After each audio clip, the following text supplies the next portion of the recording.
Have you ever wondered about the number 666? For centuries, it's been called the mark of the beast, a symbol shrouded in fear and mystery. But what if I told you that the common interpretation might be missing a crucial piece of the puzzle? What if there's an ancient key hidden in plain sight that unlocks its true meaning? Today we're going on a journey back in time to uncover a secret calculation that scholars have been hesitant to discuss openly. This isn't about conspiracy theories or wild speculation. This is about history, language, and a fascinating linguistic practice that changes everything we thought we knew about this infamous number. So, buckle up, because by the end of this video, you will never see the number 666 the same way again. First, let's set the stage. The number 666 comes from the book of Revelation, specifically chapter 13, verse 18. It says, "Let the one who has understanding calculate the number of the beast, for it is the number of a man, and his number is 666. The key phrase here is, calculate the number. This wasn't a random scary number. It was a riddle, a code, meant to be solved by the people of that time. And to solve it, we need to understand a practice called Gematria. In ancient languages like Hebrew and Greek, letters also doubled as numbers. So every word, every name, had a numerical value. It was like a hidden layer of meaning woven into the very fabric of their language. Think of it as a form of ancient numerology, but one that was widely understood and practiced. So, when the text says to calculate the number of a man, it's likely a direct instruction to use Gematria to figure out a name. For the early Christians, who were facing intense persecution, this was a way to secretly identify a figure of authority without explicitly naming them and risking retribution. It was a clever coded message.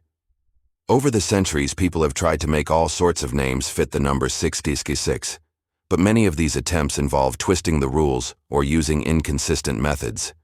The original text, however, was written in Koine Greek, but the cultural context was deeply Hebrew. This is a critical point.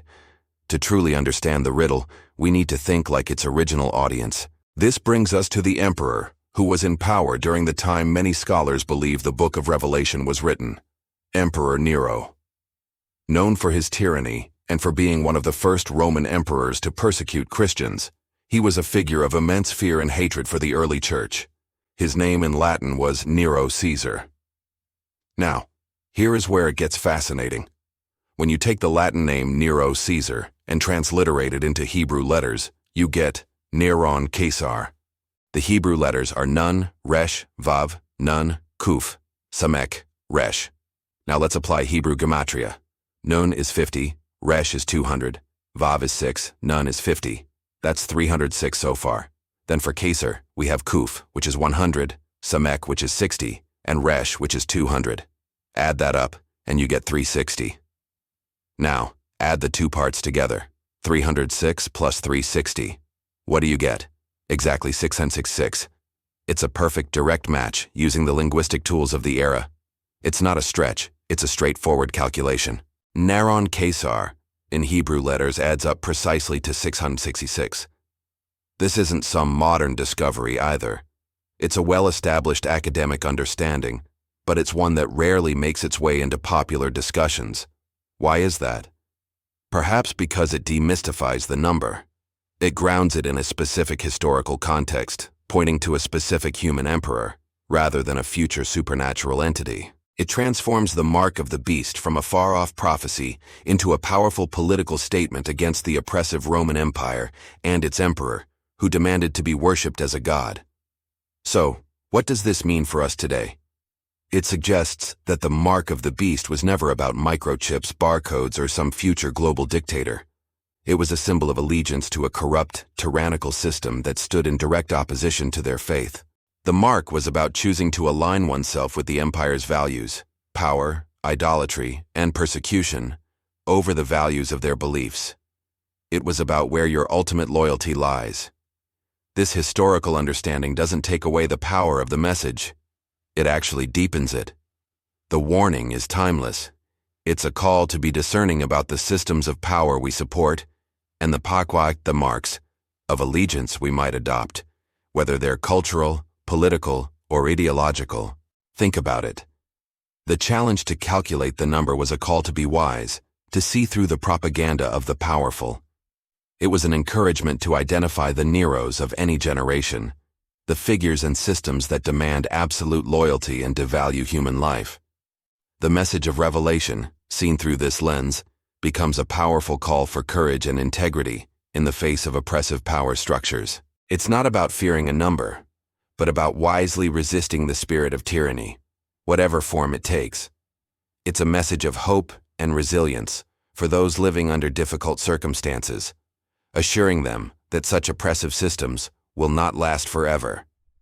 So, the next time you hear the number 6666, don't just think of some cartoonish villain with horns. Think of Emperor Nero.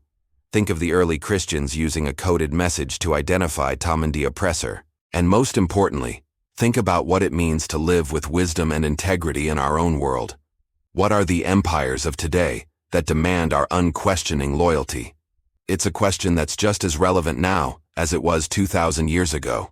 This historical context gives us a much richer, more profound understanding of a text that has been misunderstood and sensationalized for far too long.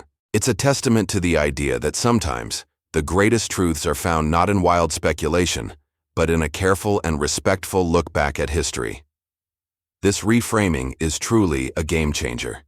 It shifts the focus from a future fear to a present-day responsibility. It encourages critical thinking and historical awareness over blind panic. It's empowering to know that the original audience wasn't just passively receiving a scary story. They were actively engaging with a text that armed them with understanding.